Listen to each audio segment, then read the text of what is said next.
Hello everyone, welcome back to my channel. ഇത് ആതിര. ആളുടെ engagement ലുക്കാണ് കേട്ടോ ഇന്ന് നമ്മൾ ചെയ്യാൻ പോകുന്നത്. ഫേസ് ക്ലീൻ ചെയ്ത് ലെൻസ് വെച്ചിട്ടുണ്ട്. ഇപ്പോൾ ടോണർ ആണ് അപ്ലൈ ചെയ്യുന്നത്. ദെൻ മോയ്സ്ചറൈസർ ആണ് അപ്ലൈ ചെയ്യുന്നത്. ഫേസും നെക്കും നല്ല രീതിയിലൊന്ന് മസാജ് ചെയ്ത് കൊടുക്കുന്നുണ്ട്. കൺസീലിംഗ് ചെയ്യാൻ വേണ്ടിയിട്ട് ടാർട്ടിന്റെ പ്രൊഡക്റ്റ് ആണ് യൂസ് ചെയ്യുന്നത്. അത് നന്നായിട്ടൊന്ന് ബ്ലെൻഡ് ചെയ്ത് പൗഡർ സെറ്റ് ചെയ്ത് കൊടുക്കുന്നുണ്ട്. കുറച്ച് ഡ്രൈ ആകുന്നത് കൊണ്ട് തന്നെ നമ്മൾ വേഗം പൗഡർ വെച്ചിട്ട് സെറ്റ് ചെയ്ത് കൊടുക്കേണ്ടതാണ് കേട്ടോ. ആതിരയുടെ ഫേസിൽ അത്യാവശ്യം നല്ല രീതിയിലൊരു പിഗ്മെന്റേഷൻ ഉണ്ടായിരുന്നു. കണ്ണിന് താഴെയും അതുപോലെ ലിപ്പിന്റെ ചുറ്റുമൊക്കെ ആയിരുന്നു. ഫോർഹെഡും ഉണ്ടായിരുന്നു. പിന്നെ നെക്കിന്റെ ആ ഒരു സർക്കിളിലും ഉണ്ടായിരുന്നു. അപ്പൊ നമ്മൾ അത് നല്ല രീതിയിലൊന്ന് ഓറഞ്ച് കറക്റ്റർ വെച്ചിട്ട് ഫിൽ ചെയ്ത് കൊടുക്കുന്നുണ്ട്. പിന്നെ ഒരു ബ്യൂട്ടി ബ്ലെൻഡർ വെച്ചിട്ട് ബ്ലെൻഡ് ചെയ്തു. പിന്നെ ആളുടെ കറക്റ്റ് സ്കിൻ ടോണിൽ മേക്കപ്പ് മതിയെന്ന് പറഞ്ഞിട്ടുണ്ടായിരുന്നു. ഒട്ടും സ്കിൻ ടോൺ ചേഞ്ച് വരാത്ത രീതിയിലാണ് നമ്മൾ ഫൗണ്ടേഷനും കാര്യങ്ങളൊക്കെ സെലക്ട് ചെയ്തിട്ടുള്ളത് കേട്ടോ. ഫസ്റ്റ് ബേസ് ആയിട്ട് നമ്മൾ ക്രീം ഫൗണ്ടേഷൻ ആണ് കൊടുത്തിട്ടുണ്ടായിരുന്നത്. അത് നല്ല രീതിയിലൊന്ന് ബ്ലെൻഡ് ചെയ്തതിന് ശേഷം പൗഡർ വെച്ചിട്ട് സെറ്റ് ചെയ്ത് കൊടുക്കുന്നുണ്ട്. സെക്കൻഡ് ബേസ് ആയിട്ട് നാഴ്സിന്റെ ഫൗണ്ടേഷൻ ആണ് കൊടുത്തിട്ടുണ്ടായിരുന്നത്. ആതിരയുടെ ഐബ്രോസിന്റെ കാര്യം എടുക്കുകയാണെന്നുണ്ടെങ്കിൽ അത്യാവശ്യം നല്ല ഭംഗിയുള്ള ഐബ്രോസ് ആയിരുന്നു കേട്ടോ ആളുടേത്. നമുക്ക് ജസ്റ്റ് ഒന്ന് ഫിൽ ചെയ്ത് കൊടുത്തിട്ട് ഒന്ന് ഹൈലൈറ്റ് ചെയ്തെടുത്താൽ മതിയായിരുന്നു. ഒരുപാട് നമ്മളതിൽ ചെയ്യേണ്ടതായിട്ട് വന്നില്ലായിരുന്നു കേട്ടോ. ഐ മേക്കപ്പ് അത്യാവശ്യം നല്ല രീതിയിൽ ഒന്ന് അട്രാക്ട് ചെയ്ത് നിൽക്കുന്ന രീതിയിൽ ചെയ്യാൻ പറഞ്ഞിട്ടുണ്ടായിരുന്നു. നമ്മൾ ഫസ്റ്റ് ബേസ് നമ്മളൊരു ബ്രൗൺ ഷെയ്ഡാണ് കേട്ടോ കൊടുക്കുന്നത്. അത് നല്ല രീതിയിലൊന്ന് ആ ഒരു സോക്കറ്റ് ഏരിയയിൽ ബ്ലെൻഡ് ചെയ്ത് കൊടുക്കുന്നുണ്ട്.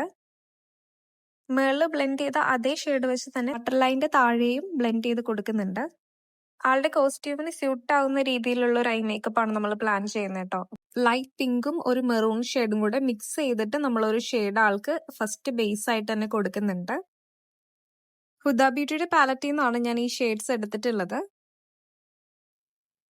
കണ്ണിന്റെ താഴെ ചെറുതായിട്ടൊന്ന് പൗഡർ സെറ്റ് ചെയ്ത് ഞാൻ കൊടുക്കുന്നുണ്ട്. നമ്മൾ ഐ മേക്കപ്പ് ഒക്കെ ചെയ്യാൻ നേരത്തെ കുറച്ചധികം പൗഡർ താഴെ കൊടുക്കുകയാണെന്നുണ്ടെങ്കിൽ പിഗ്മെന്റേഷൻ എന്തെങ്കിലും കണ്ണിന്റെ താഴേക്ക് വീഴുകയാണെന്നുണ്ടെങ്കിൽ നമുക്ക് റിമൂവ് ചെയ്യാൻ ഈസി ആയിരിക്കും കേട്ടോ. ആളുടെ കോസ്റ്റ്യൂമിന് സ്യൂട്ട് ആവുന്ന ഒരു ഷിമ്മറും കൂടെ ഞാൻ സെലക്ട് ചെയ്ത് കൊടുത്തിട്ടുണ്ട്. 2-3 ഷിമ്മേഴ്സ് കാണിച്ചു. അതിൽ ആൾക്ക് ഇഷ്ടപ്പെട്ടതും എനിക്ക് ഇഷ്ടപ്പെട്ടതും ഈ ഒരു ഷെയ്ഡാണ് കേട്ടോ.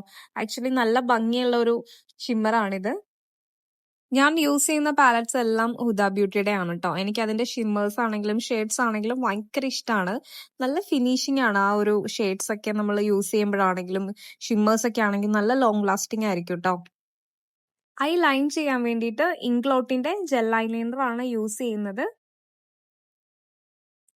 ഇത്തവണ ഞാൻ ഐ മേക്കപ്പ് കംപ്ലീറ്റ് ചെയ്യുന്നതിന് മുന്നേ തന്നെ ഐ ലാഷസ് വെച്ചിട്ടുണ്ട്. യൂറോ പാരിസിന്റെ 54 എന്നുള്ള ഒരു ഐ ലാഷസ് ആണ് കേട്ടോ വെച്ചിട്ടുള്ളത്.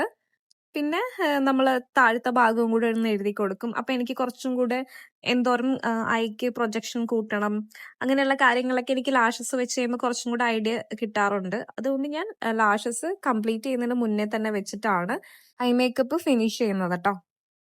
കോണ്ടോറിംഗ് ആണ് ഇപ്പൊ ചെയ്തുകൊണ്ടിരിക്കുന്നത്. നോസ് കോണ്ടോറിംഗ് ചെയ്തിട്ടുണ്ട്. ആളുടെ ഐബ്രോസിന്റെ താഴെ മുതൽ നോസിന്റെ ആ ഒരു അറ്റം വരെയാണ് നമ്മളിങ്ങനെ കോണ്ടോറിംഗ് ചെയ്ത് കൊടുക്കുന്നത് കേട്ടോ. ആ ഒരു സ്പോട്ട് വരെ ചെയ്യുന്നത് നോസ് നന്നായിട്ട് ഇങ്ങനെ നീണ്ടിരിക്കുന്ന പോലത്തെ ഒരു ഫീല് കിട്ടും. ചിലവർക്ക് അങ്ങനെ ഓൾറെഡി നീണ്ടതായിരിക്കും. അപ്പൊ നമ്മൾ ഒരുപാട് അങ്ങനെ ഫോക്കസ് ചെയ്ത് ചെയ്യാറില്ല കേട്ടോ. ഓരോരുത്തരുടെ ഫീച്ചർ അനുസരിച്ച് അവർക്ക് എങ്ങനെയാണോ ചെയ്യേണ്ടത് അതുപോലെയാണ് ചെയ്ത് കൊടുക്കുന്നത് കേട്ടോ. ഫോർ ഹെഡും അതുപോലെ ചീക്കും ചിന്നൊക്കെ നല്ല രീതിയിൽ കോണ്ടോറിംഗ് ചെയ്ത് കൊടുത്തിട്ടുണ്ട്. പിന്നെ ബ്ലഷും അപ്ലൈ ചെയ്തിട്ടുണ്ട്. ചീക്കില് ലൈറ്റ് ആയിട്ട് മാത്രം. ഓൾറെഡി കുറച്ച് ചബ്ബി ആയതുകൊണ്ട് ഒരുപാട് ഹെവി ആയിട്ട് അങ്ങനെ ബ്ലഷ് കൊടുത്തിട്ടില്ല കേട്ടോ. ഒരു സ്മോൾ ബിന്ദിയും കൂടെ റെഡ് കളറിൽ ആഡ് ചെയ്ത് കൊടുക്കുന്നുണ്ട്. അപ്പൊ ഏകദേശം നമ്മുടെ ഫേസ് മേക്കപ്പ് കംപ്ലീറ്റ് ആകാറായിട്ടുണ്ട്. ഇനി ലിപ്സ്റ്റിക് ആണ് അപ്ലൈ ചെയ്യേണ്ടത്. ഫസ്റ്റ് ഒന്ന് ലിപ്പ് ഡിഫൈൻ ചെയ്യുന്നുണ്ട്. അത് PSCയുടെ ലിപ് പെൻസിൽ വെച്ചിട്ടാണ് കേട്ടോ ചെയ്യുന്നത്. അതിരുടെ ഐ മേക്കപ്പിനും കോസ്റ്റ്യൂമിനൊക്കെ ചേരുന്ന രീതിയിൽ നമ്മളൊരു ലിപ്സ്റ്റിക്കും കൊടുക്കുന്നുണ്ട്. മാക്കിന്റെ ലിപ്സ്റ്റിക് ആണ് കേട്ടോ. ക്രീമി കൺസിസ്റ്റൻസിയിൽ ഭയങ്കര ലൈറ്റ് വെയിറ്റ് ആയിട്ട് വരുന്ന ഒരു ലിപ്സ്റ്റിക് ആണ് കേട്ടോ. ഇത് നല്ല ലോങ് ലാസ്റ്റിംഗ് ആണ്. എല്ലാവരും പറയാറുണ്ട് മാറ്റ് ലിപ്സ്റ്റിക് ആണ് കൂടുതൽ ലാസ്റ്റ് ചെയ്യുന്നത്. പക്ഷെ ക്രീമിൽ വരുന്ന ഒരു ലിപ്സ്റ്റിക് ഇത്ര നന്നായിട്ട് ലാസ്റ്റ് ചെയ്യുമെന്ന് എനിക്ക് ഈ ഒരു മാക്കിന്റെ പ്രൊഡക്റ്റ് യൂസ് ചെയ്തപ്പോഴാണ് കേട്ടോ മനസ്സിലായത്.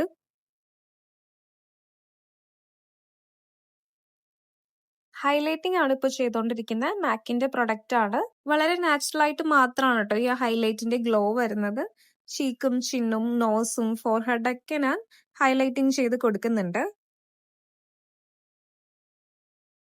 അങ്ങനെ ഫേസ് മേക്കപ്പ് കംപ്ലീറ്റ് ആയിട്ടുണ്ട്. ഇപ്പോൾ ഫിക്സിംഗ് സ്പ്രേ ആണ് അപ്ലൈ ചെയ്തുകൊണ്ടിരിക്കുന്നത്. അർബൻ ടെക്കയുടെ ആണ് കേട്ടോ. മേക്കപ്പ് വേഗം സെറ്റിൽ ആവാനും അതുപോലെ തന്നെ നല്ല ലാസ്റ്റിംഗ് കിട്ടാനൊക്കെ ഈ ഒരു സ്പ്രേ ഭയങ്കര യൂസ്ഫുൾ ആണ് ട്ടോ. പിന്നെ ഒരു ഫാൻ വെച്ചിട്ട് ഞാൻ നന്നായിട്ടൊന്ന് ഡ്രൈ ചെയ്ത് കൊടുക്കുന്നുണ്ട്. അപ്പൊ ഇനി നമ്മള് ഹെയർ സ്റ്റൈൽ ചെയ്യണം. സാധാരണ മേക്കപ്പ് ചെയ്ത ടൈമിലൊക്കെ നമ്മള് ക്രിമ്പിംഗ് ഒക്കെ ഫിനിഷ് ചെയ്യാറുണ്ട്. ഇത് നമ്മൾ എന്തായാലും ഫേസ് മേക്കപ്പ് കഴിഞ്ഞിട്ട് ഹെയർ സ്റ്റൈൽ ചെയ്യാമെന്ന് വിചാരിച്ചു. ഇപ്പൊ ദാ മസ്കാര ഇട്ട് കൊടുക്കുന്നുണ്ട് ട്ടോ. ഞാൻ ലാസ്റ്റ് ആണ് എപ്പോഴും മസ്കാര ഇടാറ്. പിന്നെ നമ്മള് ഹെയർ ഒക്കെ നന്നായിട്ട് കോംബ് ചെയ്തു. അത്യാവശ്യം നല്ല ലെങ്ത് ഉള്ള ഹെയർ ആണ് ട്ടോ. നന്നായിട്ടൊന്ന് കോംബ് ചെയ്ത് നീറ്റ് ആക്കിയതിന് ശേഷം സെക്ഷൻ എടുത്ത് നമ്മള് ക്രിമ്പിംഗ് സ്റ്റാർട്ട് ചെയ്തായിരുന്നു. മിക്ക ആളുകളുടെയും ഡൗട്ട് ആണ് ട്ടോ. ഈ ക്രിമ്പിംഗ് ചെയ്യാതെ നമുക്ക് ഹെയർ സ്റ്റൈലിംഗ് ചെയ്യാൻ പറ്റത്തില്ലേ? ഇത് ഒഴിവാക്കാൻ പറ്റുമോന്ന് ചിലവരൊക്കെ എന്നോട് ചോദിക്കാറുണ്ട്. നല്ല ഒരു ഹെയർ സ്റ്റൈലിംഗ് ചെയ്യണമെന്നുണ്ടെങ്കിൽ നമ്മുടെ സോഫ്റ്റ് ആയിട്ടുള്ള ഹെയറിൽ നമുക്കത് ചെയ്യാൻ കുറച്ച് ബുദ്ധിമുട്ടാണ്. കുറച്ച് ബുദ്ധിമുട്ടെന്നല്ല, നല്ല ബുദ്ധിമുട്ടുള്ള കാര്യമാണ്. നമുക്കിപ്പോൾ ഉള്ള ഹെയറിന്റെ ടെക്സ്ചർ നമ്മൾ കുറച്ച് ഒരു ഹാർഡ് ആയിട്ടുള്ള ഒരു ലെവലിലേക്ക് മാറ്റുന്ന ഒരു പ്രൊസീജിയർ ആണ് ശരിക്കും പറഞ്ഞിട്ടുണ്ടെങ്കിൽ ക്രിമ്പിംഗ് എന്ന് പറയുന്നത്. ആ ക്രിമ്പിംഗ് ചെയ്ത് കഴിയുമ്പോൾ നമുക്ക് ഏത് സ്റ്റൈൽ വേണമെങ്കിലും ആ ഹെയറിൽ കൊണ്ടുവരാൻ സാധിക്കുന്നതാണ്. അതുപോലെ തന്നെ വോളിയം കുറവായിട്ടുള്ള ഹെയറിനെ വോളിയമൈസിങ് ചെയ്യാനൊക്കെ ഈ ക്രിമ്പിംഗ് ഭയങ്കര ഹെൽപ്ഫുൾ ആണ് ട്ടോ. ബിഗിനേഴ്സ് ആയിട്ടുള്ള ഒരുപാട് മേക്കപ്പ് ആർട്ടിസ്റ്റ് എന്നോട് ചോദിക്കാറുണ്ട് ഇതെങ്ങനെയാണ് ഈ ഒരു ലൈൻസ് എങ്ങനെ പ്രോപ്പർ ആയിട്ട് എടുക്കുന്നതെന്നുള്ളത്. അതിൽ ഫസ്റ്റ് നമുക്ക് ചെയ്യേണ്ടതെന്ന് വെച്ചിട്ടുണ്ടെങ്കിൽ പ്രോപ്പർ ആയിട്ടുള്ള ഹെയർ വാഷും ക്രിമ്പിങ്ങും കാര്യങ്ങളൊക്കെയാണ് ട്ടോ. നല്ല നീറ്റ് ആയിട്ട് ഹെയർ വാഷ് ചെയ്യുക, ഒട്ടും ഓയിൽ ഉണ്ടാവരുത്, കണ്ടീഷണറൊക്കെ യൂസ് ചെയ്യാതെ മാക്സിമം ഡ്രൈ ആക്കി വെക്കുക. പിന്നെ മെഷീൻസ് യൂസ് ചെയ്ത് നല്ല രീതിയിലൊന്ന് ക്രിമ്പിംഗ് ചെയ്ത് കൊടുക്കുക. എങ്കിൽ മാത്രമാണ് നമുക്ക് കറക്റ്റ് ആയിട്ട് ഇതുപോലെ ലൈൻസ് ഒക്കെ ഇടാൻ പറ്റത്തുള്ളൂ. പിന്നെ എപ്പോഴും പറയുന്ന കാര്യമാണ്, ഇപ്പൊ ഞാൻ യൂസ് ചെയ്തുകൊണ്ടിരിക്കുന്നതാണ് ഷൈനിങ് സ്പ്രേ. ഇത് വെച്ചിട്ട് വേണം ഡിഫൈൻ ചെയ്ത് ഓരോ ലൈനും നമ്മൾ എടുക്കാൻ വേണ്ടിയിട്ട്. ഫസ്റ്റ് തന്നെ നമ്മൾ ഹാർഡ് സ്പ്രേയോ കുറച്ച് സ്ട്രോങ് ആയിട്ടുള്ള സ്പ്രേസ് ഒക്കെ യൂസ് ചെയ്യാവുന്നുണ്ടെങ്കിൽ നമുക്ക് ഇങ്ങനെ പ്രോപ്പർ ആയിട്ട് ലൈൻസ് എടുക്കാൻ കുറച്ച് ബുദ്ധിമുട്ടാണ്. അത് കുറച്ചിങ്ങനെ ഹാർഡായി പോകുമല്ലോ. അതുകൊണ്ട് നമുക്ക് കറക്റ്റ് ലെവല് നോക്കി നോക്കി നമ്മൾ ചെയ്യേണ്ട ഒരു കാര്യമാണ് കേട്ടോ ഇത്. ആതിരയുടെ ഹെയറിന് നല്ല ലെങ്ത് ഉണ്ടായിരുന്നു. ആ ലെങ്ത് മെയിൻറ്റെയിൻ ചെയ്തിട്ട് നമ്മൾ കേൾസ് ആഡ് ചെയ്ത് ഒരു ഹെയർ സ്റ്റൈൽ ആണ് ആൾക്ക് കൊടുക്കുന്നത്. എക്സ്റ്റൻഷൻ ആഡ് ചെയ്ത് ബാലൻസ് ഹെയർ നമ്മളൊന്ന് കേൾ ചെയ്ത് കൊടുക്കുന്നുണ്ട്. മൂസ് അപ്ലൈ ചെയ്തിട്ടാണ് കേട്ടോ കേൾ ചെയ്യുന്നത്. കേൾ ചെയ്തൊരു ഭാഗം നമ്മളിങ്ങനെ ക്ലിപ്പ് ചെയ്ത് വെച്ചിട്ടുണ്ട്. ഇങ്ങനെ വെക്കാൻ നേരത്ത് കേൾസ് നന്നായിട്ട് ലാസ്റ്റിംഗ് ആവും ട്ടോ. അതായത് നമ്മളെല്ലാം കഴിഞ്ഞതിന് ശേഷം ഫുൾ ഹെയർ കേൾ ചെയ്തതിന് ശേഷം ഓരോ സെക്ഷൻ ആയിട്ട് ഇങ്ങനെ നമ്മൾ ലൂസ് ആക്കി ഇടുകയാണെന്നുണ്ടെങ്കിൽ കേൾസിന് നല്ല ലാസ്റ്റിംഗ് ഉണ്ടാവും. അല്ലെങ്കിൽ ചെയ്യുന്ന ടൈമിൽ തന്നെ നമ്മൾ ലൂസ് ആക്കി വെക്കുകയാണെന്നുണ്ടെങ്കിൽ അത്രയും ലാസ്റ്റിംഗ് ഉണ്ടാവില്ല. സോ നല്ല ലാസ്റ്റിംഗ് വേണമെന്നാണെങ്കിൽ ഇതുപോലെ ക്ലിപ്പ് ചെയ്ത് വെച്ചാൽ മതിയാകും. ഫൈനലി ഞാൻ മീഡിയം സ്പ്രേ വെച്ചിട്ട് ഇതൊന്ന് ലൈൻസ് ഇട്ടത് ലോക്ക് ചെയ്ത് കൊടുക്കുന്നുണ്ട് ട്ടോ. ഫ്ലവർ സെറ്റ് ചെയ്യാൻ വേണ്ടിയിട്ട് മുല്ലപ്പൂവും അരളിപ്പൂവും കൂടിയാണ് നമ്മൾ എടുത്തിട്ടുള്ളത്.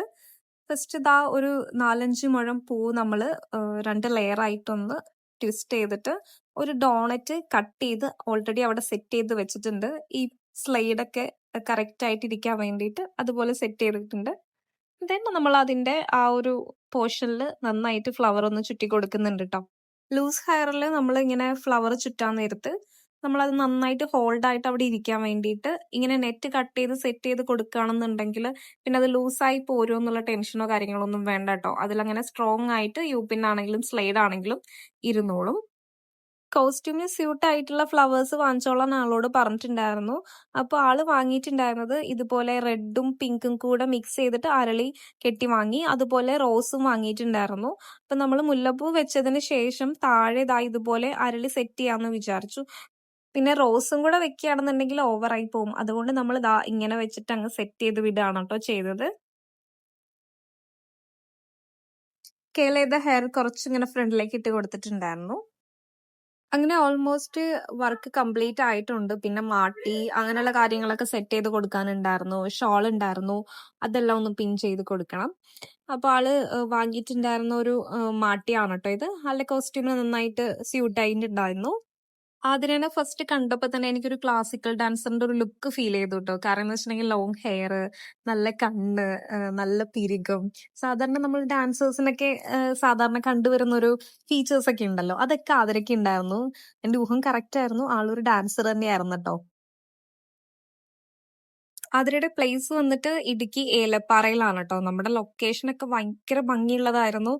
നമുക്ക് തന്നിരിക്കുന്ന റൂമിന്റെ അടുത്ത് തന്നെ ഒരു തേയിലയുടെ ഒരു വലിയൊരു കുന്നാണ് ട്ടോ ഉണ്ടായിരുന്നത്. അപ്പൊ എനിക്കിത് കഴിഞ്ഞിട്ട് വേണം അവിടെ പോയിട്ട് ഫോട്ടോ എടുക്കാമെന്ന് വിചാരിച്ചിരിക്കുകയായിരുന്നു. ആതിരയുടെ ഫോട്ടോഷൂട്ട്സ് ഒക്കെ ആ ഒരു ലൊക്കേഷനിലൊക്കെ വെച്ച് തന്നെയാണ് ഷൂട്ട് ചെയ്തിട്ടുണ്ടായിരുന്നത്. ആളെനിക്ക് എല്ലാം കഴിഞ്ഞതിന് ശേഷം ഫോട്ടോസ് അയച്ചു തന്നിട്ടുണ്ടായിരുന്നു. ഭയങ്കര ബ്യൂട്ടിഫുൾ ആയിട്ടുള്ള ഫോട്ടോസ് ആയിരുന്നു. ആതിരയുടെ ചില ആംഗിളിൽ നിന്ന് നോക്കാൻ നേരത്ത് എനിക്ക് ആക്ട്രസ് ശരണ്യ മോഹന്റെ ഒരു ഫേസ് കട്ട് ഫീൽ ചെയ്യുന്നുണ്ട്. നിങ്ങൾക്ക് അങ്ങനെ ഫീൽ ചെയ്യുന്നുണ്ടോ എന്ന് പറയൂ ട്ടോ. ആതിര എന്തായാലും നമ്മുടെ ഫുൾ മേക്ക് ഓവർ ലുക്കിൽ ഭയങ്കര ഹാപ്പി ആയിരുന്നു ട്ടോ. നിങ്ങൾക്ക് ഈ വർക്ക് ഇഷ്ടമായി എന്ന് വിചാരിക്കുന്നു. നമ്മുടെ വർക്ക് ഓൾ കേരള അവൈലബിൾ ആണ്. നിങ്ങളുടെ പ്ലേസ് എവിടെയാണോ അവിടെ വന്ന് നമ്മൾ ചെയ്തു തരുന്നതാണ് ട്ടോ.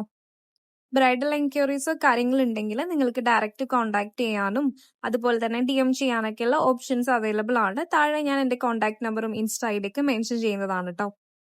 ആതിരയുടെ വർക്ക് നമ്മൾ പറഞ്ഞതിൽ നേരത്തെ തീർത്തു കൊടുത്തിട്ടുണ്ടായിരുന്നു. അതുകൊണ്ട് ഒരുപാട് ടൈം ഉണ്ടായിരുന്നു. നമ്മൾ ആ ടൈമിൽ കുറച്ച് വീഡിയോസും കാര്യങ്ങളൊക്കെ ഇൻസ്റ്റാഗ്രാമിലും ഷോർട്സിനൊക്കെ വേണ്ടിയിട്ട് എടുക്കുകയായിരുന്നു ട്ടോ. പിന്നെ നമ്മൾ ഔട്ട്ഡോർ ഷൂട്ട് ചെയ്യാൻ വേണ്ടിയിട്ട് വന്നു ട്ടോ. ഇതാണ് ഞാൻ പറഞ്ഞ പ്ലേസ്. നമ്മുടെ റൂമിന്റെ തൊട്ടടുത്താണ് ട്ടോ ഇത്. ഇവിടെ എവിടേക്ക് ക്യാമറ ഫോക്കസ് ചെയ്താലും നല്ല ഫ്രെയിം ആണ് ട്ടോ.